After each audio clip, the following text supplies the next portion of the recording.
Hello student, welcome to science expert. मैं आपका दोस्त गाइड और मेंटर राहुल स्वागत करता हूं साइंस के एक न्यू लेक्चर में। लाइट का ये सेकंड लेक्चर है। इसके पहले हम लोगों ने फर्स्ट लेक्चर को कंप्लीट किया है बहुत ही अच्छे तरीके से और उसमें काफी कुछ चीजें हमने सीखी थी, जैसे कि रिफ्लेक्शन ऑफ लाइट हमारा क्या होता है और फिर इमेज क्या है, इमेज में रियल इमेज और वर्चुअल इमेज क्या होता है, उसे कैसे हम लोग डिफरेंशिएट करते हैं। ठीक है, उसके बाद फिर हम लोगों ने पढ़ा था प्लेन मिरर्स के बारे में और उसमें कैरेक्टरिस्टिक्स ऑफ प्लेन मिरर था, जिसमें एक क्वेश्चन मैंने बताया था कि उस टाइप का क्वेश्चन काफी इंपॉर्टेंट है और बहुत बार बोर्ड पेपर में पूछा गया है।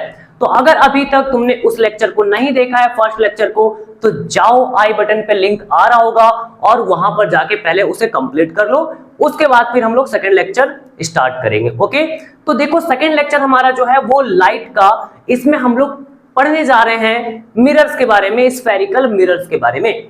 स्फेरिकल मिरर क्या होता है और सबसे खास इंपॉर्टेंट, इसमें रे डायग्राम को पूरा अच्छे तरीके से कवर करेंगे, एक भी रे डायग्राम नहीं छूटेगा। और इसमें जो तुम्हारा गलत हो जाता है रे डायग्राम में, इमेज सही जगह पे नहीं बनता है, वो मैं ऐसे बताऊंगा कि तुम्हें कभी भी गलती नहीं होगा। और इसमें जो भी नंबर्स होगा, 2-3 मार्क्स का क्वेश्चन आता है, इजीली स्कोर कर जाओगे। मेरे पर भरोसा रखो, आसानी से मैं कर दूंगा।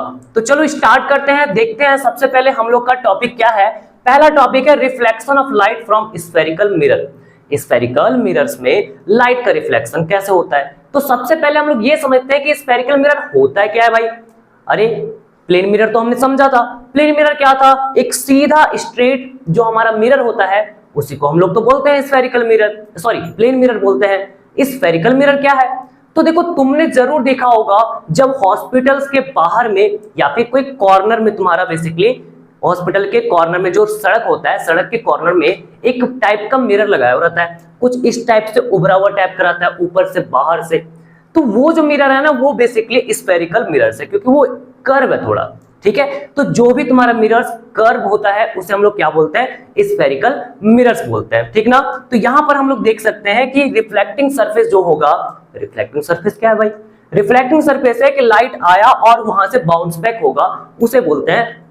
जिस सरफेस पर बाउंस बैक करता है उसे सिंपली रिफ्लेक्टिंग सरफेस कहते हैं। ओके, सॉरी, चलो कोई नहीं, गिर गया था मार्कर। अब देखते हैं यहां पर, तो जो भी तुम्हारा सरफेस, रिफ्लेक्टिंग सरफेस बेसिकली क्या होता है, ऐसा सरफेस जहां पर लाइट फॉल करता है और वापस से बाउंस बैक होता है, उसे हम लोग बोलते हैं रिफ्लेक्टिंग सरफेस बोलते हैं। ठीक है, अभी भी समझ में नहीं आया, देखो ऐसा मान लो कि तुम एक बर्तन लो, एकदम चमचमाता हुआ बर्तन, चमचमाता हुआ मतलब एकदम नया वाला बर्तन लो, उसमें एक फोकस मारो कस के लाइट का। अब लाइट कहां से आएगा, तो एक काम करो, टॉर्च वूर्च रखे हो घर में, नहीं रखे हैं। मोबाइल रखे हो, उसका फ्लैश रखोगे, हाँ रखे हैं, तो मोबाइल का फ्लैश जला दो उसमें, तो जैसे ही मारोगे तो क्या होगा, वो वापस से रिफ्लेक्शन देगा, पूरा रोशनी कर देगा एक तरह से, मतलब साइड साइड में बिखेर देगा रोशनी। ठीक है, तो वो जो तुम्हारा है वो एक ऐसा सरफेस है जो लाइट को वापस रिफ्लेक्ट कर रहा है, उसी को हम लोग बोलते हैं रिफ्लेक्टिंग सरफेस। तो यहां पर क्या है कि ऐसा तुम्हारा मिरर जिसका रिफ्लेक्टिंग सरफेस क्या होगा, कर्व होगा, उसे हम लोग स्फेरिकल मिरर्स कहते हैं। और स्फेरिकल मिरर्स क्या होता है, बेसिकली 2 टाइप का होता है। कौन कौन होता है, एक को बोलते हैं कॉनकेव मिरर, दूसरे को बोलते हैं कॉन्वेक्स मिरर। कॉनकेव मिरर क्या है, तो पहले 1 बाय 1 करके समझते हैं कॉनकेव मिरर होता क्या है। तो देखो एक ऐसा टाइप का मिरर जो एक होलो स्फीयर का पार्ट होता है। अब ये होलो स्फीयर क्या है, तो देखो गोला तो देखे होगे, नहीं, फुटबॉल देखे होगे, हाँ फुटबॉल देखे हैं, बलून देखे होगे, बिल्कुल। तो बलून अगर हम एक गोल स्फीयर जैसा मान के चले तो उसके अंदर में क्या होता है, खाली, कुछ तो होता नहीं है भाई। तो जब खाली है तो वहां पर हम उसको होलो स्फीयर बोल सकते हैं, बिल्कुल बोल सकते हैं, क्या दिक्कत है उसमें बोलना। तो होलो स्फीयर का जो आउटर सरफेस होगा, बाहर वाला सरफेस जो होगा, वो तुम्हारा सिल्वर्ड होगा। अब सिल्वर का क्या मीनिंग है, सुनना ध्यान से। तो देखो कोई भी ग्लास हम लोग लेते हैं, बेसिकली ग्लास में लाइट आसपास मतलब पार हो जाता है, तुम्हारा आएगा लाइट और इधर से निकल जाएगा, उसी को हम लोग मिरर में कन्वर्ट करते हैं। जैसे ये तुम्हारा एक स्फेरिकल मिरर है, सुनना ध्यान से, ये एक स्फीयर का पार्ट होगा, तो इसका जो आउटर सरफेस, ये बाहर वाला सरफेस हो गया, ये तो अंदर वाला हो गया भाई। ठीक है, तो बाहर वाला सरफेस में क्या करेंगे, हम एक कोटिंग लगा देंगे। कोटिंग मतलब एक तरह का लेप लगा देंगे। ठीक है, इतना समझो, एक तरह का पेस्टिंग कर देंगे। तो ये जो तुम्हारा पेस्टिंग है उसी को हम लोग बोलते हैं सिल्वरी पॉलिश। और वो किन से होता है, तो बेसिकली वो तुम्हारा सिल्वर का होता है या फिर एल्यूमिनियम का होता है। पुराने जमाने में राजा महाराजाओं के टाइम में तुम्हारा क्या होता था, उसे सिल्वर से किया जाता था। ठीक है, क्योंकि एल्युमिनियम उस समय बहुत महंगा होता था, नहीं मिल पाता था। लेकिन क्या है कि जैसे एल्युमिनियम का जब उसका बनना बहुत तेज हो गया, उसका प्रोडक्शन बहुत तेज हो गया, तो एल्युमिनियम सस्ता हो गया, तो इस तरह से वहां पर उसको बना पाना बहुत आसान हो गया। और फिर सस्ता सस्ता में क्या मिला, मिरर्स मिलने लगा। तो यहां पर एल्युमिनियम का एक कोटिंग होता है जिसे हम बोलते हैं अपने फिजिक्स के टर्म में सिल्वरी पॉलिश बोलते हैं। ओके, इसके बाहर वाला जो सरफेस होता है, अंदर वाला सॉरी इनर सरफेस जो होता है वो रिफ्लेक्टिंग सरफेस होता है, यानी लाइट फॉल करेगा वापस से रिफ्लेक्ट करेगा। तो ये तुम्हारा था कॉनकेव मिरर के बारे में। दूसरा टाइप का मिरर हमारा है कॉन्वेक्स मिरर। इसमें क्या होता है कि वैसा मिरर जिसका इनर सरफेस क्या होगा, सिल्वरी पॉलिश होगा, यानी यहां पर कोटिंग किया रहेगा, और जो आउटर सरफेस होगा वो तुम्हारा क्या होगा, रिफ्लेक्टिंग सरफेस होगा, तो उसे हम लोग बोलेंगे कॉन्वेक्स मिरर। यानी कि जो तुम्हें वहां पर दिख रहा था ना हॉस्पिटल के बाहर में सड़क के किनारे, वो तुम्हारा क्या है, कॉन्वेक्स मिरर है, क्योंकि उसका बाहर साइड से तुम्हें इमेज दिख रहा होगा, रिफ्लेक्शन हो रहा होगा, तो वो तुम्हारा कॉन्वेक्स मिरर है। ठीक है, एक कॉमन सा एग्जांपल है जो कि हम लोग घर में हमेशा देखते हैं, वो क्या है, एक स्पून ले लो, एक चम्मच ले लो तो अपना, ठीक ना, जिससे हम लोग खाते हैं, तुम भी खाते हो, हम भी खाते हैं, अरे खाना खाते हैं भाई चम्मच से। तो वहां पर क्या होता है कि चम्मच का जो आउटर सरफेस होता है, मान लो ये तुम्हारा चम्मच है, ओके, ऐसा ऐसा करके मान लो इस तरह से चम्मच रहेगा तुम्हारा, तो इसका जो ये आउटर सरफेस है, ये बाहर वाला जो सरफेस है, ये सरफेस क्या होता है, वो एक कॉन्वेक्स मिरर के जैसा एक्ट करता है, और इसका जो इनर सरफेस होता है, ये अंदर वाला, ये तुम्हारा कॉनकेव मिरर के जैसा एक्ट करता है। ठीक ना, तो बहुत बेसिक सा चीज है, इसको अगर तुम देखोगे ध्यान से तो ये कुछ इसी तरह से एक्ट करता है कि बाहर से देखोगे तो इमेज छोटा छोटा दिखेगा, तो वो कॉन्वेक्स मिरर होता है, और इधर से देखो तो इमेज बड़ा छोटा अलग अलग टाइप से दिखता है, तो वो तुम्हारा हो गया कॉनकेव मिरर। तो इस साइड से कॉन्वेक्स, उस साइड से कॉनकेव। ओके, अब आ जाओ इंपॉर्टेंट टर्म्स में, जिसे हम लोग शॉर्ट में बेसिक टर्म्स भी कह सकते हैं। तो ये बेसिकली क्या होता है कि जैसे एक क्रिकेट में तुम्हारा पिच क्या होता है, और उसमें कितना लेंथ होता है, और उसमें किस तरह से बैटिंग करना है, किधर तुम्हारा राइट लेफ्ट क्या होता है, वो सब चीज बेसिक्स जानना पड़ता है। उसी तरह से यहाँ पर भी क्या है कि ये जो तुम्हारे स्फेरिकल मिरर्स है, इसमें अगर तुम्हें रे डायग्राम बनाना है और रे के साथ मस्त खेलना है, कूदना एकदम, तो क्या करना पड़ेगा, तुम्हें कुछ बेसिक टर्म्स को ध्यान में रखना पड़ेगा, थोड़ा याद भी करना पड़ेगा, क्योंकि हो सकता है कि तुम उसको एक बार देखो तो भूल जाओ, तो वापस से तुम्हें देखना भी पड़ सकता है। तो आओ देखते हैं कि यहाँ पर कौन कौन सा ऐसा बेसिक टर्म है जो हमें रे डायग्राम में यूज में आएगा।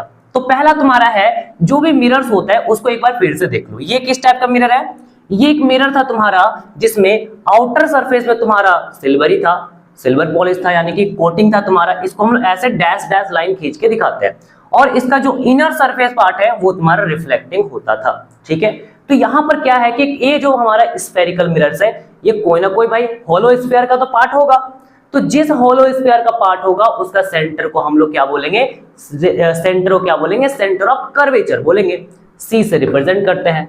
अब क्या है कि ये सेंटर ऑफ कर्वेचर हो गया, मिरर का जो तुम्हारा सेंटर होगा, सेंटर यानी कि बीच वाला पॉइंट, जैसे ये तुम्हारा है ना, इसका ये बीच वाला पॉइंट, ऐसे बीच वाला पॉइंट मतलब जहां पर ये बैलेंस कर जाए बेसिकली, ठीक है ना, ज्योमेट्रिकल सेंटर। तो ये जो बीच वाला पॉइंट होता है इसको हम लोग क्या बोलते हैं, पोल बोलते हैं। अब इन दोनों से हम एक लाइन खींच दिया, ऐसे इन दोनों से क्या किया, मिलाकर एक लाइन खींच दी, तो ये जो तुम्हारा लाइन बना है इसे हम बोलेंगे प्रिंसिपल एक्सिस बोलेंगे। ओके, ये प्रिंसिपल एक्सिस हो गया। सेंटर ऑफ कर्वेचर है, ये एक स्फेरिकल मिरर्स है, तो इससे जो तुम्हारा आउटर सरफेस यानी सरफेस का जो डिस्टेंस होगा उसको हम लोग क्या बोलेंगे, उसको बेसिकली रेडियस नाम देते हैं। अरे जैसे इस फेयर में पढ़े थे ना, सेंटर से बाहर वाले सरफेस तक का जो डिस्टेंस होता है उसे रेडियस ऑफ कर्वेचर बोलते हैं, सॉरी रेडियस बोलते हैं। वहां पर ये कर्वेचर है इसलिए इसका नाम क्या हो जाएगा, रेडियस ऑफ कर्वेचर। कर्वेचर मतलब होता है घुमा हुआ, घुमावदार, वैसा टाइप का रेडियस ऑफ कर्वेचर हुआ। और क्या रहा, और यहां पर है कि ये जो तुम्हारा यहां तक एंड पॉइंट है और यहां तक एंड पॉइंट है मिरर का, ये तो डॉट डॉट करके मिला है ना भाई, ये मिरर नहीं है, इतना दूर तक ही मिरर है।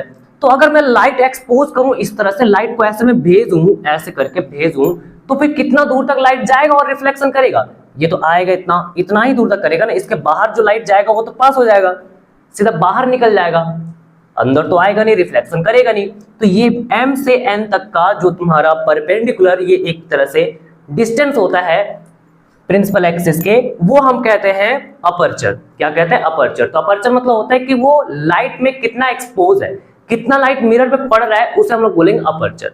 सेम ये तुम्हारा कॉनकेव मिरर का था, वैसे ही यहाँ पर कॉन्वेक्स का होगा। चलो एक एक करके फिर से देखते हैं। ये एक मिरर है, होलो स्फीयर का पार्ट होगा, इसका सेंटर को क्या बोलेंगे, सेंटर ऑफ कर्वेचर बोलेंगे। ठीक, मिरर का भी एक सेंटर होता है, मिरर का एक सेंटर पॉइंट होता है, ज्योमेट्रिकल सेंटर, जहां पर वो बैलेंस कर सकता है ना। ऐसे लाइन खींचो, ऐसे लगा दो उंगली तो बैलेंस कर सकते हैं। वो बैलेंसिंग पॉइंट को हम लोग क्या बोलते हैं, इसको लोग बोलते हैं पोल। हो गया पोल भाई। और ये सेंटर ऑफ कर्वेचर और पोल को ज्वाइन कर देंगे, एक लाइन बना देंगे, इसे हम लोग बोलेंगे प्रिंसिपल एक्सिस। ये हमारा प्रिंसिपल एक्सिस हो गया। ठीक ना। और क्या बचा, आर क्या है, तो देखो सेंटर ऑफ कर्वेचर से पोल, ये तो आउटर सरफेस का पॉइंट हो गया बेसिकली, तो इनके बीच का जो डिस्टेंस होता है इसे हम लोग बोलते हैं रेडियस ऑफ कर्वेचर कहते हैं। ठीक है, रेडियस ऑफ कर्वेचर हो गया। फिर यहां पर एक चीज आ गया, एम को एन से ज्वाइन कर देंगे, एम और एन का जो लेंथ होता है उसे हम लोग क्या बोलते हैं, अपर्चर। उसे क्या बोलेंगे, अपर्चर बोलेंगे। तो इतना बेसिक सा चीज एकदम याद रहेगा।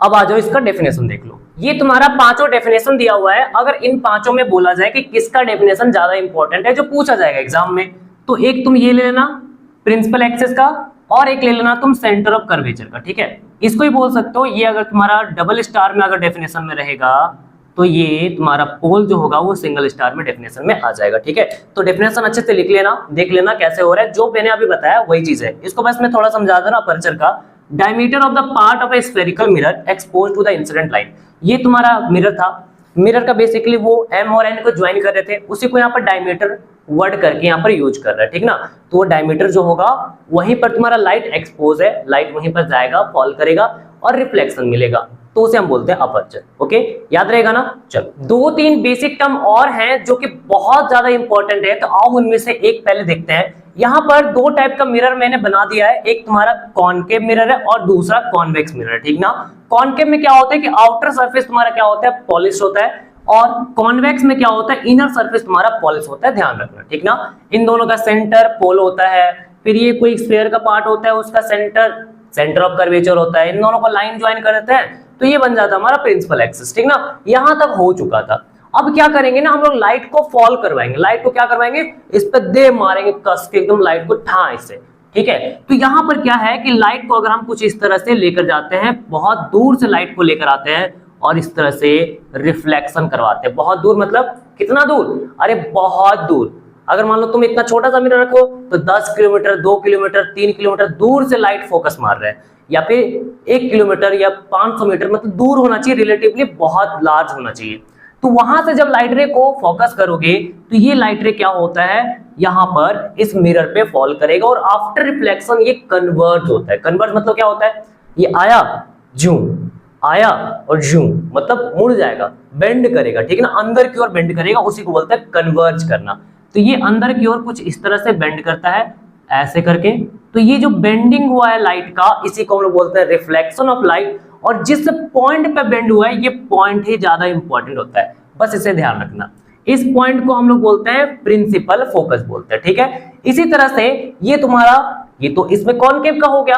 अब आते हैं कॉन्वेक्स में भी। कॉन्वेक्स में किस तरीके से बनता है, तो यहां पर ध्यान दो, हम लोग क्या करेंगे, बहुत दूर से रे ऑफ लाइट को लेकर आएंगे। कितना दूर से लाना है, अरे बहुत दूर से, बहुत दूर कितना, इन्फिनिटी से लाना है, रे ऑफ लाइट को लेकर आ गए। अब आफ्टर रिफ्लेक्शन क्या होगा, ये क्या करता है, बोलता है मैं तो उभरा हुआ टाइप का था, लाइट रे आएगा, ठीक है, तो मैं सबको बाहर फेंक दूंगा। क्या बोलता है, मैं सबको ना बाहर फेंक दूंगा, बाहर चले जा, यहां पर रुकने का जरूरत नहीं है। मतलब ये कुछ इस तरह से बाहर की ओर ये बेंड करा देता है, इस तरह से बाहर की ओर बेंड करा देता है, और पीछे हम लोग डॉट डॉट करके मिलाते हैं, और डॉट डॉट करके मिलाने पर जिस पॉइंट पर जाके ये मीट करता है, इसी पॉइंट को हम लोग नाम देते हैं प्रिंसिपल फोकस।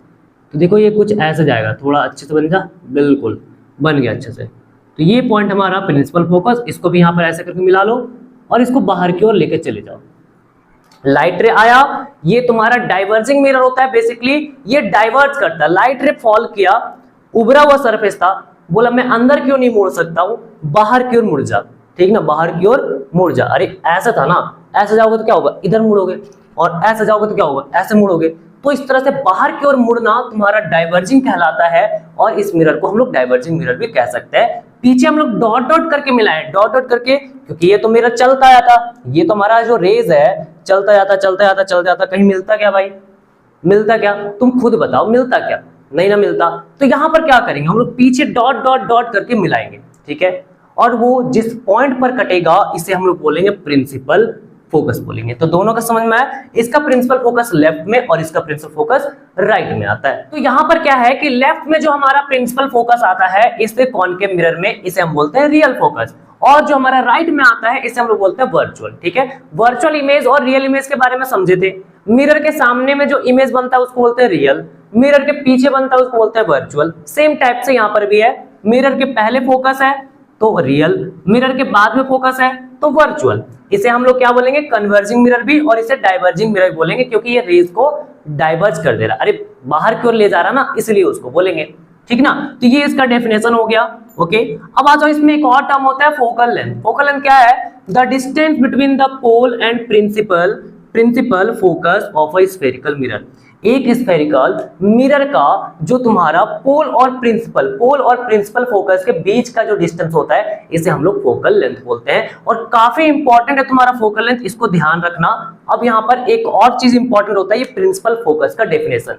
एनसीईआरटी में एक इस टाइप का क्वेश्चन है तुम्हारा, इसमें पूछा जा रहा है कि डिफाइन करो कॉनकेव मिरर में प्रिंसिपल फोकस को। ओके, तो उसका डेफिनेशन कैसे लिखना है तो वो मैं इस तरीके से बता रहा हूं। कॉनकेव मिरर में फोकस, प्रिंसिपल फोकस का डेफिनेशन कुछ इस तरह से है, it is a point on the principal axis where the rays of light parallel to the principal axis meets after reflection from the concave mirror. ठीक है, एक कॉनकेव मिरर लेना है, प्रिंसिपल एक्सिस के पैरेलल हम क्या करेंगे, रेज को लेकर आएंगे। ओके, ये क्या होगा, आफ्टर रिफ्लेक्शन वो तुम्हारे एक पॉइंट पर कटेगा, मीट करेगा, पॉइंट पर मीट करेगा, उस पॉइंट को हम लोग बोलते हैं principal focus of concave mirror. Similarly यहाँ पर कॉन्वेक्स में होगा, कॉन्वेक्स में क्या हम लोग देख लेते हैं, अपीयर टू मीट हो रहा था, अरे वो तो डाइवर्ज कर रहा था ना, पीछे हम खींच के मिलाए थे, है ना, तो पीछे जब हम खींच के मिलाए, डॉट डॉट करके मिलाए तो उसे बोलते हैं अपीयर टू मीट। तो ये तुम्हारा डेफिनेशन हो गया, ये इंपॉर्टेंट डेफिनेशन है, ध्यान रखना इसे और इसे याद कर लेना। ये भी है लेकिन ये ज्यादा है। ओके, इसके बाद क्या है कि प्रिंसिपल फोकस जो होता है वो लाई करता है मिडवे बिटवीन द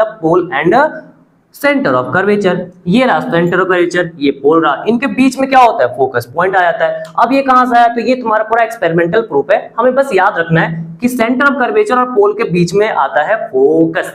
क्या आता है, फिर से बोलो एक बार, फिर से बोलो, फोकस आता है। ओके, चलो याद हो गया ना, लेट्स गो। अब यहाँ पर देखो, रेडियस ऑफ कर्वेचर और जो फोकल लेंथ होता है उनके बीच में एक छोटू सा एक रिलेशन होता है। क्या रिलेशन होता है, ध्यान से देखो, for spherical mirror of A small aperture, बहुत छोटे अपर्चर के लिए तुम्हारा क्या होगा कि जो फोकल लेंथ होगा उसका ट्वाइस करोगे तो रेडियस ऑफ कर्वेचर आ जाएगा। अरे बेसिकली ऐसा हो रहा था ना, यहाँ पर सी था, यहाँ पर पी था, बीच में एफ था, तो ये तुम्हारा लेंथ कहलाता था स्मॉल एफ और इसको कहते थे कैपिटल आर। ठीक है, ये होता था पोल से सी का डिस्टेंस होता था रेडियस ऑफ कर्वेचर, पोल से एफ का डिस्टेंस होता था स्मॉल फोकल लेंथ बोलते थे। तो यहाँ पर जो फोकल लेंथ है वो तुम्हारा उसका डबल करोगे तो रेडियस ऑफ कर्वेचर आ जाएगा, या फिर अगर फोकल लेंथ निकालना है तो रेडियस ऑफ कर्वेचर क्या कर दोगे, 2 डिवाइड में, अरे डिवाइड में हाफ हो जाएगा तुम्हारा। ठीक है, याद रहेगा, बहुत बेसिक सा चीज है, याद रखना इसे। पहला क्वेश्चन देखते हैं, the focal length of a spherical mirror of radius of curvature is 30 centimetre. 30 centimetre अगर रेडियस ऑफ कर्वेचर है, फोकल लेंथ हमें बताना है, क्या बताना है, फोकल लेंथ। यहाँ पर एफ हमें बताना है, आर दिया हुआ है, आर का वैल्यू कितना है 30 सेंटीमीटर, 2 से डिवाइड करोगे, 2 से डिवाइड करोगे कितना आ गया 15, तो ये 15 सेंटीमीटर हमारा क्या हो गया, आंसर हो गया। तो कहां पर दिख रहा है, बी, बी हमारा क्या हो जाएगा, करेक्ट आंसर हो जाएगा। बोलो एक बार हाँ कि नहीं। अब आ जाओ दूसरे क्वेश्चन पे। दूसरा क्वेश्चन है डाइवर्जिंग मिरर। डाइवर्जिंग मिरर कौन था भाई, 2 टाइप का मिरर हमने देखा, एक था कॉनकेव, एक था कॉन्वेक्स। कॉनकेव क्या करता है, रेज आता है अंदर की ओर मोड़ता है, अंदर की ओर मोड़ने वाला को कन्वर्जिंग बोलते हैं। और एक केस में देखे थे कॉन्वेक्स में रेज आया बाहर की ओर मोड़ दिया, जो बाहर की ओर मोड़ता है ना ऐसे करके उसे बोलते हैं डाइवर्जिंग मिरर। तो यहां पर ये हमारा डाइवर्जिंग मिरर कॉन्वेक्स मिरर हो जाएगा, कोई शक नहीं, तो ये हमारा कॉन्वेक्स मिरर हो गया। तो दोनों चीज याद रहेगा। इसमें एक क्वेश्चन मैं दे दे रहा हूं, इसको तुम लोग कमेंट में बताना कि इसका आंसर क्या होगा। यहां पर क्या है कि फोकल लेंथ हमारा दिया हुआ है 18 सेंटीमीटर, तो रेडियस ऑफ कर्वेचर बताना है क्या होगा। ठीक है, तो इसे कमेंट में पिन करना, वहां पर कमेंट करना क्या आंसर होगा। एक नोट पॉइंट है बहुत इंपॉर्टेंट, यहां से भी एमसीक्यूज बनता है। अब वो है क्या, तो देखो, radius and focal length of a plane mirror is infinity. बहुत इंपॉर्टेंट पॉइंट है, ध्यान रखना एकदम। यहां पर बोला जा रहा है कि अगर हम एक प्लेन मिरर लेते हैं तो उसका जो रेडियस ऑफ कर्वेचर होगा बेसिकली, और जो फोकल लेंथ होगा वो कितना होगा। प्लेन मिरर तो ऐसे होता है एकदम स्ट्रेट, वो तो कर्व होता ही नहीं है, तो हम लोग ऐसा मान सकते हैं बहुत बड़ा स्फीयर होगा, एक बहुत बड़ा एक स्फीयर होगा, इस गोले से भी बड़ा। कौन सा गोला जिस पर हम रहते हैं भाई, अर्थ, हमारा गोला, इससे भी बड़ा एक स्फीयर होगा, और उस स्फीयर का एक छोटा सा पार्ट होगा, छोटू सा पार्ट होगा, वो तुम्हारा प्लेन मिरर। तो प्लेन मिरर क्या हो गया, बहुत बड़ा स्फीयर का एक पार्ट है। तो बहुत बड़ा स्फीयर को क्या बोलेंगे, उसका रेडियस ऑफ कर्वेचर बहुत बड़ा होगा। बहुत बड़ा कितना, नो मेजरमेंट, तो उसे हम बोलेंगे इन्फिनिटी, क्योंकि मेजर तो कर नहीं पाएंगे उसे हम लोग, इन्फिनिटी बोलेंगे। और फोकल लेंथ भी क्या हो जाएगा, वो भी तुम्हारा इन्फिनिटी हो जाएगा। ठीक है, तो इसे याद रखना, एक नंबर में आता है तुम्हारा ऐसा कुछ। बहुत पढ़ लिए कॉनकेव और कॉन्वेक्स मिरर के बारे में। अब चलो हम लोग कॉनकेव मिरर का इस्तेमाल करते हुए एक पेपर को जलाते हैं, छू इस तरह से। तो आओ यहाँ पर, ये इतना सारा तुम्हारा कुछ थ्योरी पॉइंट्स ये सब लिखा हुआ है उसी टॉपिक के बारे में। यहाँ पर एक्टिविटी 9.2 को मैं समझाने की कोशिश कर रहा हूँ, burning of a paper using a concave mirror. ठीक है, इसको कुछ ऐसा समझो, क्या समझना है। तो यहाँ पर एक तुम्हें कॉनकेव मिरर को लेना है, कुछ इस टाइप से, ऊपर से कहीं से सनलाइट आ रहा होगा, उस सनलाइट की तरफ उसका जो रिफ्लेक्टिंग सरफेस होता है बेसिकली, उसे उस सनलाइट की तरफ, सन की तरफ उसका मुंह की ओर रख देना। ठीक ना, इधर से सनलाइट आ रहा है, ऐसे कर देना। ओके, अब फिर क्या करना है, एक छोटा सा पेपर लेना, पेपर को सामने रखना, और ये जो तुम्हारा मिरर है, कॉनकेव मिरर है, इसको कुछ इस तरीके से अरेंज करना कि जिससे कि ये जो रेज आ रहा होगा ना, वो सब एक जगह पे पॉइंट पर कंसंट्रेट हो जाए, पेपर का एक पॉइंट पर ब्राइट स्पॉट बन जाए। और जब बन जाएगा तो मत समझना कि पेपर जलने वाला है, और फिर एंजॉय करना। तो यहाँ पर क्या किया, कॉनकेव मिरर लिए, लाइट आया, लाइट आके यहाँ पर रिफ्लेक्शन किया, रिफ्लेक्शन करके उस पेपर के कहीं एक पॉइंट पर ब्राइट स्पॉट बनाएगा। जहां पर ब्राइट स्पॉट बन गया, उसके बाद तुम्हें उस कॉनकेव मिरर को थोड़ी देर के लिए होल्ड करके रखना है, हाथ से रख लो होल्ड करके, या फिर कोई स्टैंड लगा दो, बांध दो उसे अच्छे से, और उस तरह से होल्ड करना है। तो तुम थोड़ी देर के बाद क्या देखोगे, जिस जगह पर जहां पर ब्राइट स्पॉट बना है भाई, ठीक है, वहां पर धीरे धीरे धीरे धीरे धीरे धीरे धीरे धीरे स्मोक निकलना चालू हो जाएगा, यानी धुआं निकलना चालू हो जाएगा। क्यों भाई, धुआं निकलना क्यों चालू हो जाएगा, तो यहां पर यह है कि जब इस जगह पे कंसंट्रेट होगा तो सारा सन का जो रेज है वो सब एक पॉइंट पर जाके कंसंट्रेट हो रहा है, और एक पॉइंट पर जाके जब कंसंट्रेट होगा तो सन कितना हीट होता है, तो इतना सारा हीट वो लेकर एक पॉइंट पर बैठ चुका, एक पॉइंट पर आ गया, तो पॉइंट पर वो क्या होगा, वहां पर धीरे धीरे गर्म होगा, और वो पेपर इग्नाइट कर जाएगा, आग लग जाएगा, और धीरे धीरे धुआं निकलने लगेगा, और फटाक से चुटकी भर में देखोगे यहाँ पर आग लग गया।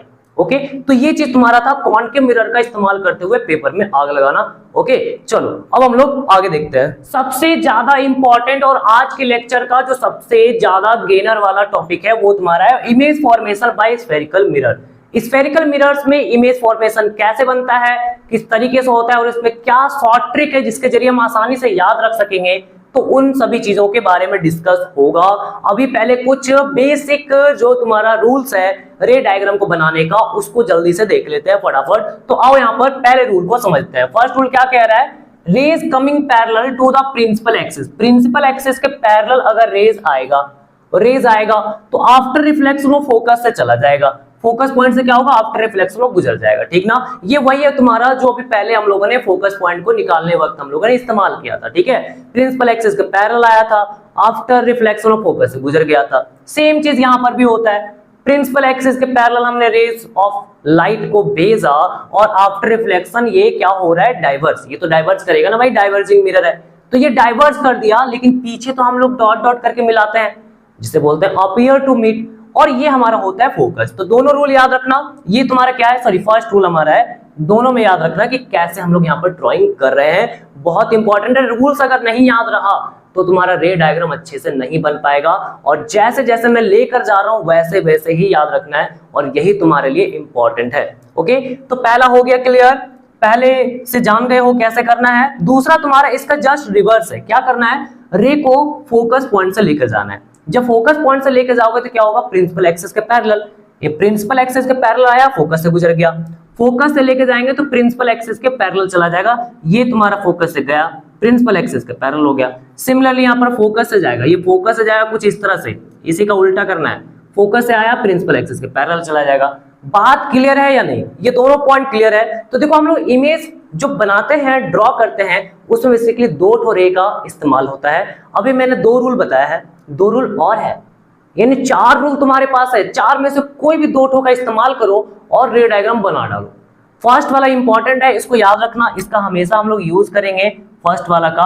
और फिर आगे देखते हैं एक और कौन सा रे डायग्राम का यूज कर सकते हैं, ये भी कर सकते हो और थर्ड वाला जो आएगा उसको भी कर सकते हैं। थर्ड नंबर रूल हमारा है कि अगर हम रे ऑफ लाइट को क्या करते हैं, सेंटर ऑफ कर्वेचर से लेकर जाते हैं, ठीक ना। यहाँ पर क्या करना है, सेंटर ऑफ कर्वेचर यानी सी होता है, सी से हम ऐसे रे ऑफ लाइट को लेकर गए, ठीक है। तो जैसे ये तुम्हारा मिरर पे फॉल करेगा, तो फॉल करने के बाद ये वापस रिफ्लेक्ट करेगा। रिफ्लेक्ट तो करना ही है, तो किस डायरेक्शन में करेगा, ये ना मुड़ता है भाई, ना इधर मुड़ेगा ना उधर मुड़ेगा, कहीं भी नहीं मुड़ता है। तो कहां जाता है, अरे भाई उसी रास्ते पे वापस लौट आता है, जिस रास्ते पे गया था उसी रास्ते पे वापस लौट आता है। इसी को बोलते हैं रिट्रेसेस इट्स पाथ, अपने पाथ को रिट्रेस करता है, वापस से उसको ट्रेस करता है। ट्रेस मतलब पीछा करता है उसी चीज को, ठीक है। सेम चीज तुम्हारे यहाँ पर भी होता है कॉन्वेक्स में। ये तुम्हारा कॉन्वेक्स मिरर, लाइट रे फॉल किया, लग रहा ना कि सेंटर ऑफ कर्वेचर फॉल किया, तो आफ्टर रिफ्लेक्शन ये किधर चला जाएगा, किधर चला जाएगा, उसी रास्ते पे लौट आएगा तुम्हारा, ठीक ना। ये तुम्हारा पॉइंट इंपॉर्टेंट है, ध्यान रखना। अब आते हैं 4 नंबर पॉइंट। 4 क्या है, when a light ray falls obliquely at the pole. Pole पे अगर हम क्या करेंगे, टेढ़ा फॉल करेंगे, इस तरह से। ऑब्लिकली मतलब होता है टेढ़ा, ठीक ना। कुछ भी एंगल हो सकता है, 0 से 90 के बीच में हो सकता है, टेढ़ा तुम्हें फॉल करना है। तो जैसे ही टेढ़ा तुम फॉल करोगे तो ये आफ्टर रिफ्लेक्शन क्या होगा, ये लॉज ऑफ रिफ्लेक्शन को फॉलो करेगा। अब ये लॉज ऑफ रिफ्लेक्शन क्या है हमको नहीं पता है। अरे देखो, लॉज ऑफ रिफ्लेक्शन क्या होता है कि एंगल आई एंगल आर के बराबर होता है। जब एक लाइट रे आता है, इसको बोलते हैं इंसिडेंट रे, जाता है रिफ्लेक्टेड रे, बीच में बनाते हैं नॉर्मल, तो नॉर्मल के साथ इंसिडेंट रे का एंगल को बोलते हैं angle of incidence, angle I. Normal के साथ रिफ्लेक्टेड रे का एंगल को बोलते हैं एंगल ऑफ रिफ्लेक्शन, ठीक है। एंगल आई और एंगल आर बराबर होता है, ये तुम्हारा लॉज है, ठीक है। तो एंगल आई एंगल आर बराबर होगा, इसके अकॉर्डिंग जितना एंगल यहां बना उतना ही एंगल बनाते हुए बाहर निकल आएगा। सिमिलरली जितना एंगल यहाँ पर बना है इस लाइन प्रिंसिपल एक्सिस के अबाउट, क्योंकि प्रिंसिपल एक्सिस इस मिरर पे क्या होता है, परपेंडिकुलर फॉल करता है भाई, ठीक है। तो ये परपेंडिकुलर है, तो इसका मतलब ये नॉर्मल, एंगल आई, जितना एंगल आई उतना एंगल आर, और इस तरह से ये तुम्हारा वापस निकल जाता है, ठीक है। तो देखो पहला रॉ तो तुम्हारा, पहला रेज, पहला जो रूल था तुम्हारा वो तो इंपॉर्टेंट है, वो तो याद रखना ही है। बाकी 3 में से हम लोग कोई भी एक याद रख सकते हैं और उसका ज्यादा इस्तेमाल होगा। ये लास्ट वाला जो है ना, उसका इस्तेमाल कर भी सकते हो, नहीं भी। 3 याद रखना, क्योंकि इसके बिना भी हम लोग रे डायग्राम बना सकते हैं, ठीक है, बन जाएगा, कोई प्रॉब्लम नहीं आने वाला है। ओके, तो देखो ये जो लेक्चर है ना थोड़ा सा लंबा जा सकता है, जा ही रहा होगा, तुम देख ही रहोगे। तो यहाँ पर थोड़ा सावधानी से अच्छे से तुम इसको स्टडी करना। मैं गारंटी के साथ बोलता हूँ तुम्हारा रे डायग्राम कभी गलत नहीं होगा, कभी गलत नहीं होगा। तुम्हें इमेज को याद रखने का भी तरीका मैं शॉर्ट ट्रिक बताऊंगा, तो इसे पूरा देखो, कंप्लीट देखो, एक जरा भी मत छोड़ो। तो अभी हम लोग स्टार्ट करते हैं image formation by concave mirror. तो देखो कॉनकेव मिरर जो हमारा होता है वो बेसिकली 2 टाइप का इमेज बनाता है, एक होता है रियल और एक होता है तुम्हारा वर्चुअल। एक रियल और एक तुम्हारा वर्चुअल इमेज बनाता है, ठीक है। रियल वर्चुअल क्या होता है इसके बारे में हम लोगों ने फर्स्ट लेक्चर में डिस्कस किया हुआ है, लेकिन मैं फिर भी बता दे रहा हूँ। रियल होता है वैसा इमेज जो मिरर के सामने बनता है, वर्चुअल होता है मिरर के पीछे बनता है, ठीक है। प्लेन मिरर हमेशा वर्चुअल इमेज बनाता है, कॉनकेव मिरर रियल बनाता है और वर्चुअल दोनों टाइप का इमेज बनाता है, ठीक ना। तो यहाँ पर ये तो इमेज के बारे में हो गया। हम लोग को रे डायग्राम देखना है, तो इसमें टोटल 6 केसेस बनते हैं रे डायग्राम में कि किस ऑब्जेक्ट को कहां पर रखना है। ऑब्जेक्ट क्या है, ऑब्जेक्ट यानी कि मैं खुद या फिर तुम जिस भी चीज का इमेज देख रहे हो, एक बॉटल का हो गया या फिर कोई भी चेयर का हो गया या फिर कोई भी टाइप का कुछ भी चीज का तुम इमेज देखना चाह रहे हो उस मिरर में, तो वो तुम्हारा उस ऑब्जेक्ट को, उस चीज को हम लोग ऑब्जेक्ट कहते हैं, ठीक है। तो यहां पर क्या करना है, फर्स्ट केस में हम लोग को ऑब्जेक्ट को इन्फिनिटी पर रखना है, ठीक है, इन्फिनिटी पर रखना है। 4 रूल मैंने बताया है, पहला रूल कंपलसरी है, उसको लगाना ही पड़ेगा, और बाकी 3 रूल में से कोई भी एक रूल लगाओ। 2 रूल का यूज करके हम लोग को रे डायग्राम बनाना होता है, ठीक ना। तो रूल को अच्छे से याद कर लो। तो यहाँ पर स्टार्ट करते हैं, क्या करेंगे, एक मिरर ड्रॉ कर लेंगे इस तरह से, कॉनकेव मिरर। इसका जो अपर आउटर साइड होगा उसको शेडेड कर देना, लाइन लाइन खींच देना। इनर साइड पे रिफ्लेक्शन होगा, बीच में लाइन खींचना और एक पॉइंट ले लेना यहाँ पर पोल, फिर कुछ दूर पर सेंटर ऑफ कर्वेचर, और बीच में क्या लोगे, सेंटर पे मिड पे तुम फोकस पॉइंट लोगे। अब यहाँ पर एक चीज ध्यान रखोगे, कुछ जो रे डायग्राम होता है बच्चों का बनता ही नहीं है, ज्यादातर चांस होता है उसका गलत बनेगा, एग्जैक्ट आएगा नहीं, इमेज सही पोजीशन पे नहीं आएगा। तो उसका रीजन क्या होता है, तो ध्यान से देखो, वो इसको बना तो लेता अच्छे से, बाद में जब ये पोल से सेंटर ऑफ कर्वेचर का पॉइंट को मार्क कर रहा होता है तो वो ना थोड़ा छोटा ले लेता है इतना। तो मैं सजेस्ट करूंगा कि जितना भी तुम्हारा रे डायग्राम होगा उसमें क्या करना, पॉइंट से सेंटर ऑफ कर्वेचर को थोड़ा दूर रखना, इससे रिलेटिवली थोड़ा दूर रखना, ज्यादा दूर मत कर देना कि लो इतना दूर कर दिए पता नहीं चल रहा फिर कहां है, वैसा मत करना, थोड़ा दूर रखना। एकदम ज्यादा क्लोज रखोगे तो रे डायग्राम हमेशा गलत बनेगा, कभी सही नहीं होगा। तो बहुत इंपॉर्टेंट पॉइंट है, बहुत सारे बच्चे मिस करते हैं और बहुत सारे जो टीचर्स भी होते हैं उनको भी अच्छे से नहीं आइडिया होता है कि इसमें क्या बताना है नहीं बताना है, ठीक ना। तो देखो यहाँ पर रे इस्तेमाल करते हैं यहाँ पर बनाना, ये हमारा इन्फिनिटी है, इन्फिनिटी पे ऑब्जेक्ट को रखा गया है, बहुत दूर ऑब्जेक्ट है हमारा। रे तुम्हारा आएगा चल के इन्फिनिटी से, तो जब भी रेज इन्फिनिटी से चल के आता है वो हमेशा प्रिंसिपल एक्सिस के पैरेलल माना जाता है। तो पैरेलल रेज आया और फर्स्ट रूल कहता है कि वो फोकस से कन्वर्ज होगा, ये तो कन्वर्ज करता है, रे को अपनी ओर मोड़ता है तो फोकस पे जाके कटेगा, ठीक है। तो यहाँ पर कैरेक्टरिस्टिक्स में देखेंगे, पहला इमेज का बना कहां पर है, तो देखो इमेज का कैरेक्टरिस्टिक्स में 3 चीज बताता है, पहला वेयर कहां बना है, दूसरा हाउ कैसा बना है, तीसरा हाउ मच कितना बड़ा बना है, भाई ऑब्जेक्ट से कितना बड़ा है कितना छोटा है वो चीज हमें बताना होता है। पहला कहां बना इमेज, देखो फोकस पे कटाना तो बोलोगे फोकस पे बना, दूसरा इमेज कैसा है, तो जब भी एक्चुअली मीट करेगा तो बोलना रियल, और साथ में बोलोगे इन्वर्टेड। इन्वर्टेड का मतलब होता है अगर ऑब्जेक्ट ऐसा है, सुनना ध्यान से, अगर ऑब्जेक्ट ऐसा है तो उसका इमेज उल्टा बनेगा, ठीक ना, तो उसको बोलते हैं इन्वर्टेड। तीसरा image size is highly diminished, image का साइज जो होता है वो बहुत छोटा होता है भाई, ठीक है, पॉइंट साइज के बराबर होता है। हम लोगों ने देखा बर्निंग ऑफ पेपर में सन था, सन से रेज आ रहा था, हम लोगों ने उसको कन्वर्ट किया एक पेपर पे ब्राइट स्पॉट बना, और हम वहां पर क्या बोल रहे थे कि वो हमारा इमेज है किसका, सन का, अरे सन तो इतना बड़ा है तो उसका इमेज एकदम पॉइंट साइज के बराबर बनता है, ठीक है। यहाँ पर एच आई जो होगा एच ओ से काफी छोटा होगा, एच आई को हम लोग बोलते हैं हाइट ऑफ इमेज या इमेज साइज, इसको याद रखना, आगे भी हम लोग डिस्कस करेंगे। एच ओ क्या होता है, हाइट ऑफ ऑब्जेक्ट या फिर ऑब्जेक्ट का साइज बोलते हैं, ऑब्जेक्ट कितना बड़ा होगा उसको एच ओ, और इमेज जितना बड़ा बनेगा उसे एच आई बोलेंगे, ओके।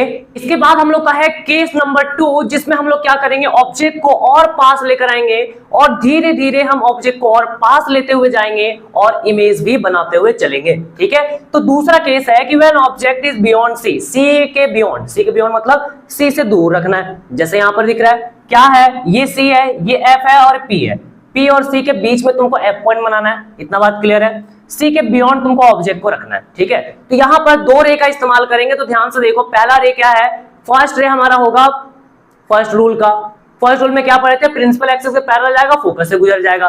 तो यहां पर सबसे बड़ा इंपॉर्टेंट चीज होता है कि रे को लेकर कहां से जाना है, तो जब भी रे को लेकर जाओगे तुम इसके हेड से लेकर जाओगे, हेड मतलब उसका जो माथा है वहां से लेकर जाना है। क्यों भाई, हम साइड से नहीं लेकर जा सकते हैं, नहीं, इसको ऐसा समझो कि एक पतला सा गली है और उस गली में एक आदमी ही जा सकता है, एक आदमी ऐसे खड़ा है, अब जब ऐसे खड़ा है और पीछे से कोई टॉर्च मारेगा तो फिर वो लाइट कहां से जाएगा, ऊपर अगर जगह है तो ऊपर से जाएगा ना, नीचे तो जमीन है, जमीन के अंदर से घुस के थोड़ी ना जाएगा, और साइड से जो जगह है उसको भी हम पैक कर दिए, तो क्या होगा भाई, लाइट किधर से जाएगा, ऊपर से जाएगा, हेड को छूते हुए जाएगा। तो वहीं यहाँ पर भी काम करना है, इमेज बनाना है, तो हेड को छूते हुए तुम्हें रे लेकर जाना पड़ेगा। 2 रे का इस्तेमाल करना है, पहला रे प्रिंसिपल एक्सिस के पैरेलल जाएगा, फोकस से गुजर जाएगा। दूसरा रे कौन सा इस्तेमाल करो, तो दूसरा रे एक था कि फोकस से लेके जाएंगे प्रिंसिपल एक्सिस के पैरेलल, और एक था सेंटर ऑफ कर्वेचर से लेके आएंगे, तो प्रिंसिपल एक्सिस के मतलब सेंटर ऑफ कर्वेचर से लेके जाएंगे तो वापस लौट जाता है।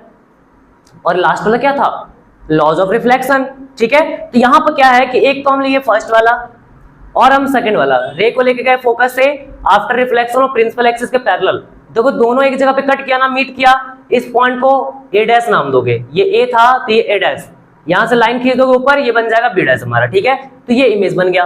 तो यहां पर अब अगर इमेज के बारे में उसका कैरेक्टरिस्टिक्स बताना है तो क्या करोगे, क्या क्या बताए थे, पहला वेयर कहां बना, image is formed in between C and F, C और एफ के बीच में इमेज बना। दूसरा हाउ, कैसा है भाई इमेज, इमेज तो भाई रियल है, एक्चुअली कट है और उल्टा दिख रहा है ना, ऑब्जेक्ट है ऐसा, इमेज बना ऐसा, तो ये इन्वर्टेड हो गया।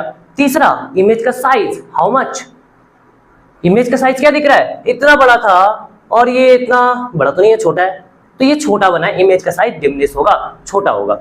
अब आ जाओ तीसरा केस, तीसरा केस है when object is at centre of curvature, ये काफी इंपॉर्टेंट केस है, इसको याद रखना, स्कूल का एग्जाम में भी पूछता है और बोर्ड का एग्जाम में भी काफी इंपॉर्टेंट है, वहां पर भी पूछता है। और इसको बनाने में सबसे ज्यादा हालत खराब होता है बच्चों का, क्योंकि इसमें सही जगह पर तुम्हारा पोजीशन ऑफ इमेज जो होगा उसी को ही ड्रॉ नहीं कर पाते हैं।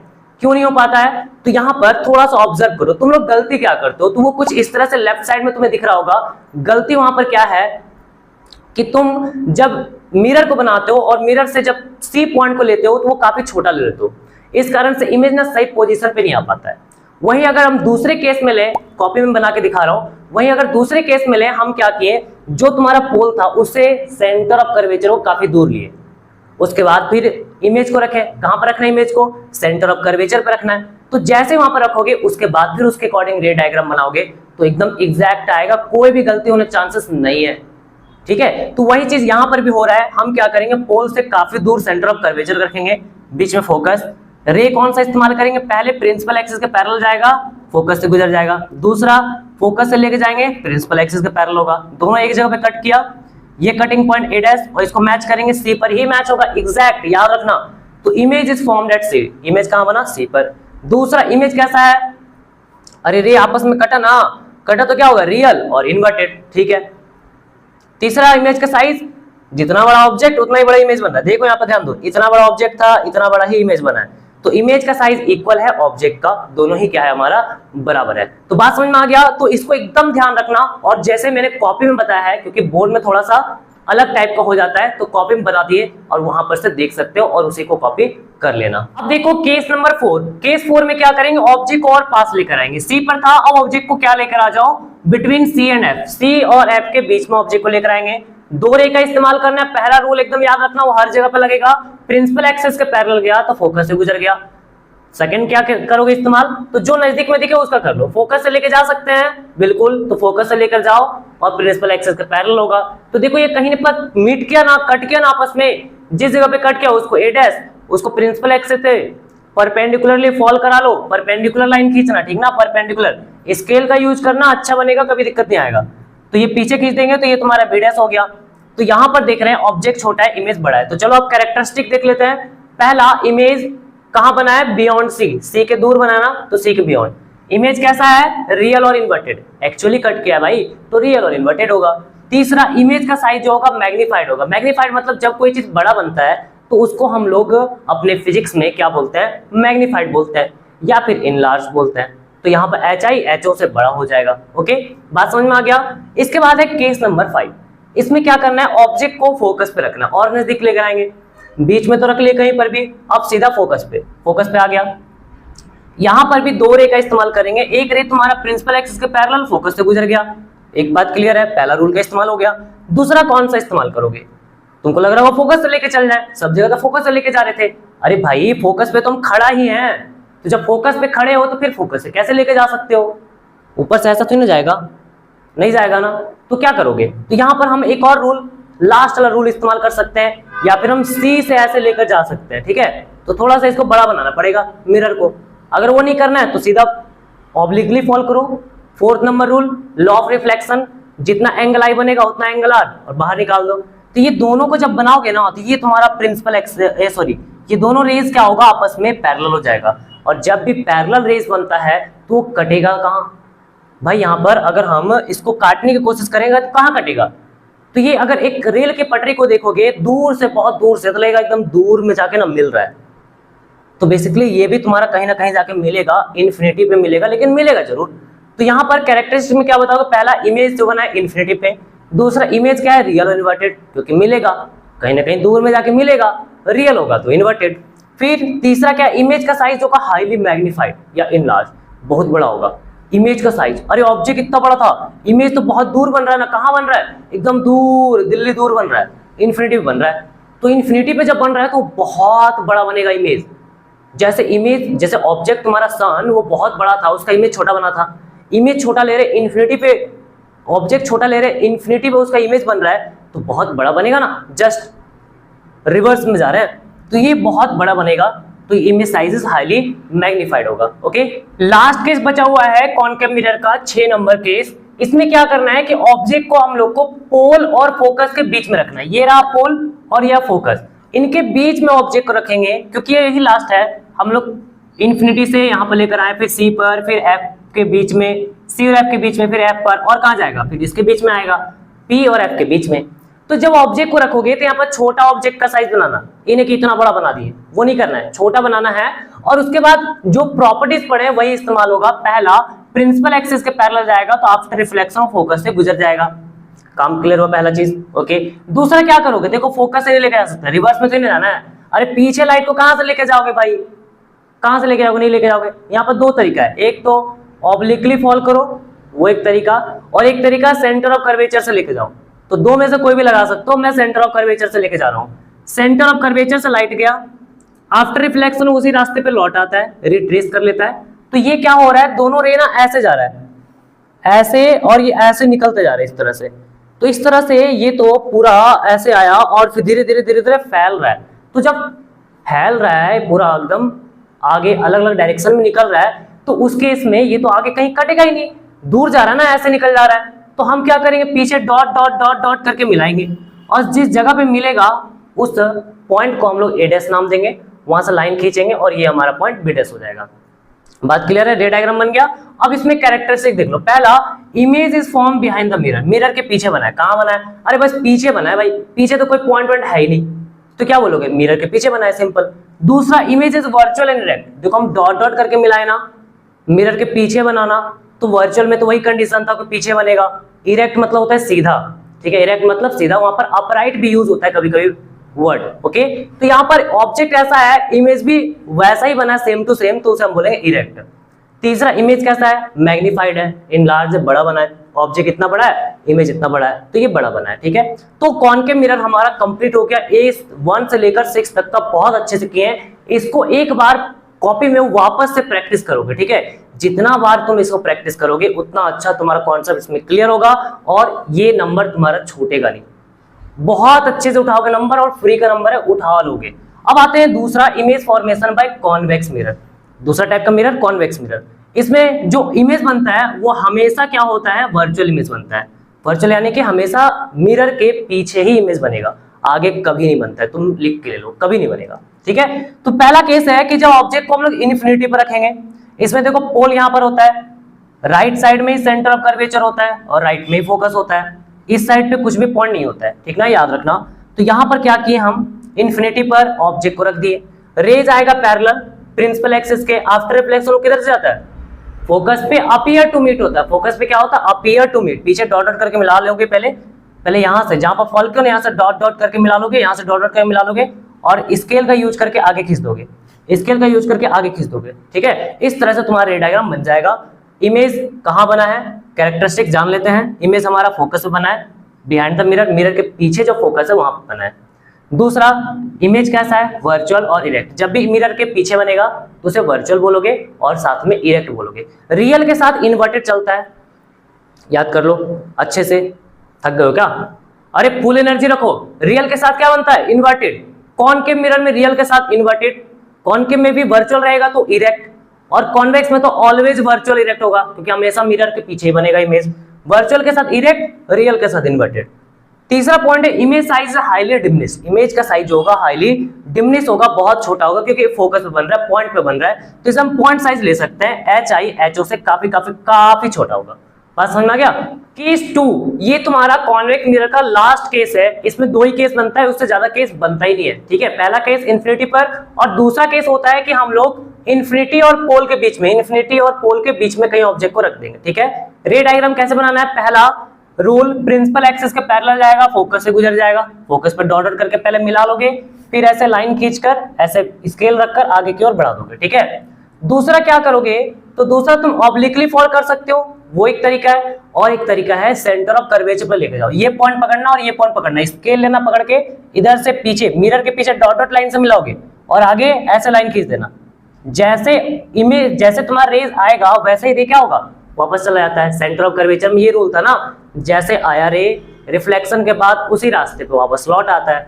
तो हम लोग क्या करेंगे, पीछे ये तो निकलते जा रहा है ऐसे, कहीं कटेगा नहीं, तो डॉट डॉट करके पीछे जाओ, हम लोग यहाँ पर मैच किए, तो इस जगह पे पॉइंट पर मैच मिल रहा है, तुम्हारा मीट कर रहा है, इसे हम ए डैश नाम देंगे, इसे बी डैश। ऑब्जेक्ट इतना बड़ा था, इमेज इतना छोटा बना है, बात समझ में आया। तो यहाँ पर कैरेक्टरिस्टिक्स ऑफ इमेज में लिखोगे, पहला पॉइंट हमारा, image is formed in between P and F, P और एफ के बीच में तुम्हारा इमेज बनेगा, यहाँ बोल सकते हो मिरर के पीछे बनेगा, बिहाइंड द मिरर। दूसरा लिखोगे, image is virtual and erect, image कैसा बन रहा है, वो तुम्हारा वर्चुअल बन रहा है, क्योंकि पीछे बन रहा है ना, पीछे बनेगा तो वर्चुअल होगा, ऑब्जेक्ट सामने में और इमेज पीछे बन रहा है, जैसा ऑब्जेक्ट वैसा इमेज है तो इरेक्ट बनेगा। तीसरा पॉइंट है कि image size is diminish, image का जो साइज होगा हमारा वो छोटा है, जितना बड़ा ऑब्जेक्ट है उससे तो छोटा बना है तो डिमिनिश बोलोगे, ठीक है। तो ये तुम्हारा पूरा सारा केसेस हम लोगों ने कंप्लीट कर लिया है, कॉन्वेक्स मिरर का भी और कॉनकेव मिरर का भी। अगर कहीं पर भी डाउट आ रहा है, थोड़ा सा भी अगर समझ नहीं आ रहा है तो वापस से उसको देखो और फिर से समझो मैंने क्या-क्या बोला था, ठीक है। तो हम लोग क्वेश्चन स्टार्ट करते हैं। पहला क्वेश्चन है name the mirror which can give, ठीक है। यहां पर क्या बोला गया है, मिरर, ये जो तुम्हारा रेड डायग्राम था ना उसके बेसिस पर name the mirror which can give an erect and enlarge image of an object. वैसा मिरर का नाम बताओ जिसमें इरेक्ट और इनलार्ज बनता है। इरेक्ट यानी सीधा बनेगा, सीधा तो कॉनकेव में बन रहा था और कॉन्वेक्स में बन रहा था। कॉन्वेक्स में क्या था कि सारा जो इमेज बन रहा था वो इरेक्ट बन रहा था और छोटा बन रहा था। इसमें देखो इमेज बना, इसके पहले वाला में भी इमेज बना, तो छोटा इमेज बन रहा था। और यहाँ पर पूछा है इनलार्ज, तो इनलार्ज केवल कॉनकेव में होता है, यहाँ पर आंसर लिखेंगे कॉनकेव मिरर। पहला का आंसर हो जाएगा ए का कॉनकेव मिरर हो जाएगा।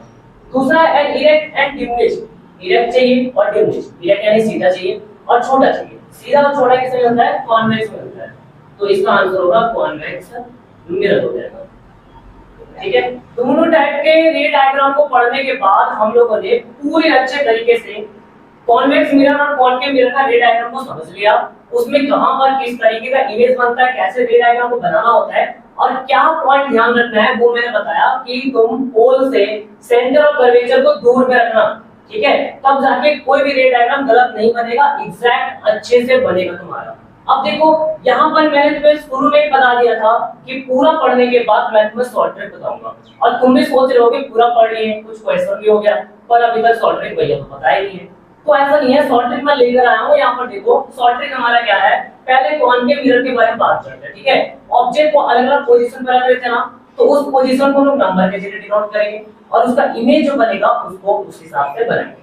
सबसे पहले ऑब्जेक्ट को कहां रख दिया, तो फर्स्ट केस में ऑब्जेक्ट कहां था, इन्फिनिटी पर था। इन्फिनिटी पर ऑब्जेक्ट का इमेज कहां बन रहा था, इमेज बन रहा था फोकस पे, और कैसा बन रहा था, रियल इन्वर्टेड। रियल इन्वर्टेड यानी नीचे लिखेंगे, रियल और इन्वर्टेड जो इमेज बनेगा उसमें रियल नीचे लिखूंगा और जो वर्चुअल बनेगा उसे मैं ऊपर लिखूंगा। बात क्लियर है यहां तक। तो ये हो गया, ऊपर में जो भी यहां पर रहेगा ऑब्जेक्ट का पोजीशन, नीचे में जो रहेगा इमेज का पोजीशन, और नीचे वाला होगा रियल, ऊपर वाला होगा वर्चुअल। ओके चलो, वन नंबर तुम्हारा था इंफिनिटी पे इमेज बन रहा है, इंफिनिटी यानी फोकस पे बनेगा तुम्हारा। दूसरा हम इसको नजदीक लेकर आएंगे, सी के बियॉन्ड, सी के बियॉन्ड वाले पर इमेज बनेगा सी और एफ के बीच में, रियल होगा। फिर क्या करोगे, ऑब्जेक्ट को लाओगे सी पर, सी पर लाने पर इमेज क्या बनता है, सी पर ही बनता है, रियल और इन्वर्टेड बनता है। फिर क्या करोगे, ऑब्जेक्ट को लाओगे बीच में, सी और एफ के बीच में, तो सी और एफ के बीच में लाने पर इमेज जो बनेगा वो सी के बियॉन्ड बन जाएगा। इसे 4 नंबर लेंगे, और नंबर पोजीशन है ना, 4 नंबर हो गया। फिर क्या करोगे, यहाँ पर ऑब्जेक्ट को ले आओगे फोकस, फोकस पे ले जाने पर ऑब्जेक्ट का इमेज कहां बनता था, इंफिनिटी पर, रियल और इन्वर्टेड। ये हमारा इंफिनिटी वाला केस है। एक लास्ट हमारा केस था 6 नंबर, हम जब एफ और पी के बीच में लाते थे तो बीच में ऑब्जेक्ट को रखने पर क्या होता था, इमेज हमारा मिरर के पीछे बनता था, तो यहाँ पर मिरर की क्या हो जाएगा, पीछे इस तरह से, और वर्चुअल इरेक्ट बनता था, इसलिए ऊपर भी लिखेंगे। तो इस तरीके से क्या कर सकते हो, याद कर सकते हो। ओके, अब इसमें कुछ और पॉइंट्स है जो कि याद रखना जरूरी है, यहाँ से एमसीक्यू और असर्शन रीजन बेस्ड क्वेश्चन बनता है, ठीक है। देखो पहला, as we move toward concave mirror, concave mirror के पास जाते जाते हैं तो इमेज साइज इंक्रीज करता है, ठीक ना। पहले छोटा इमेज बना, फिर बड़ा, फिर बड़ा, फिर बड़ा, फिर बड़ा, बड़ा, ऐसे इमेज बनते आता है। पॉइंट साइज से हाईली मैग्नीफाइड इमेज बनता है till object is at F, जब ऑब्जेक्ट एफ तक रहता है, एफ पर तो बहुत बड़ा इमेज बनता है ना। ऑब्जेक्ट को अगर हम एफ पर रखते हैं इमेज कितना बनता है, हाईली मैग्नीफाइड होता है, ठीक है। पॉइंट साइज से हाईली मैग्नीफाइड तक बना, ये सारा रियल इमेज होता है। 1 2 3 4 5, 1 2 3 4 5, ये सब क्या होता है, हमारा रियल इमेज होता है। 1 2 3 4 5 सब हमारा रियल इमेज होता है। वर्चुअल का बनता है, image is magnified and virtual when object is in between F and P, F और पी के बीच में अगर आप ऑब्जेक्ट रखते हैं तो वर्चुअल बनता है और मैग्नीफाइड बनता है, बड़ा बनता है, याद रखना। फिर image size is equal to the object size when object is at C, जब ऑब्जेक्ट सी पर रहेगा तो जितना बड़ा ऑब्जेक्ट है उतना ही बड़ा इमेज होगा। तो ये शॉर्ट ट्रिक है, इससे तुम्हारा सारा 6 का 6 केसेस को याद कर सकते हो। बोलो है कि नहीं, मजा आया ना। भाई बोलो भाई, कैसा लगा? अच्छा लगा? अब आ जाओ दूसरा वाला केस देखते हैं। कॉन्वेक्स मिरर का हाल है कुछ ऐसा, इसमें नहीं याद रखना होता है हमको उतना ऐसा वैसा, इसमें बस 2 ही केस होता है, इससे ज्यादा केस नहीं होता है और उसे याद करना भी बड़ा आसान होता है। पहला केस है इन्फिनिटी पर रखेंगे ऑब्जेक्ट को तो इमेज बनेगा फोकस पे, कैसा बनता है? वर्चुअल रेक्ट बनता है। दूसरा अगर बीच में रखते हैं तो एफ और पी और एफ के बीच में तुम्हारा इमेज बनता है, ठीक ना? इरेक्ट बनता है, वर्चुअल बनता है, सीधा बनता है। ओके, और यहाँ पर ये बस इतना ही है, इतना याद रखना है। और ये पॉइंट बहुत इंपॉर्टेंट है जो कि बच्चे भूल जाते हैं, देख लो दे। Image size increases on moving object towards mirror but it is always less than the size of the object. यहाँ पे क्या है कि हम ऑब्जेक्ट को पास लेकर आएंगे, ऐसे इस तरह से पास लेकर आओगे तो क्या होगा? इमेज का साइज धीरे धीरे बढ़ेगा ना। इमेज का साइज यहाँ पर तो छोटा है तो बढ़ेगा कहां से? देखो यहाँ पर बढ़ रहा है। अगर हम इन्फिनिटी पर रख रहे हैं फोकस पे बन रहा है पॉइंट साइज का, जैसे सामने लेकर आ रहा है पॉइंट साइज से धीरे धीरे बड़ा हो रहा है। ऐसे हो रहा है ना, पहले पॉइंट साइज था, धीरे धीरे बड़ा हुआ। तो जब ये बड़ा हो रहा है तो हम क्या बोलेंगे कि जैसे जैसे ऑब्जेक्ट को सामने लेकर जा रहे हैं इमेज का साइज बढ़ते जा रहा है। लेकिन यहाँ पर जो इमेज है वो ऑब्जेक्ट से हमेशा छोटा ही होगा, बड़ा कभी भी नहीं होगा। ओके, समझ में आ गई बात? तो यही तुम्हारा शॉर्ट ट्रिक है दो तुम्हारा। तो आज के लिए लेक्चर हम यहीं पर रखते हैं, मिलेंगे नेक्स्ट लेक्चर में। अगर ये लेक्चर अच्छा लगा है तो इसे लाइक करो और चैनल पे नहीं हो तो चैनल पे सब्सक्राइब कर लो। और साथ ही टेलीग्राम का चैनल है वो डिस्क्रिप्शन में दिया हुआ है उसका लिंक, उसे ज्वाइन कर लो क्योंकि जो भी नोट्स है, जो कि पीडीएफ है तुम्हारा वर्कशीट का, वो सारा मैं वहीं पर ले आता हूँ, पहले ही आ जाता है तुम्हारा। तो वहां पर ज्वाइन रहोगे तो टाइम टाइम पर तुम्हें सब कुछ नोटिफिकेशन मिलने लगेगा कि कब क्या हो रहा है तुम्हारा। तो मिलते हैं नेक्स्ट क्लास में, तब तक के लिए बाय बाय।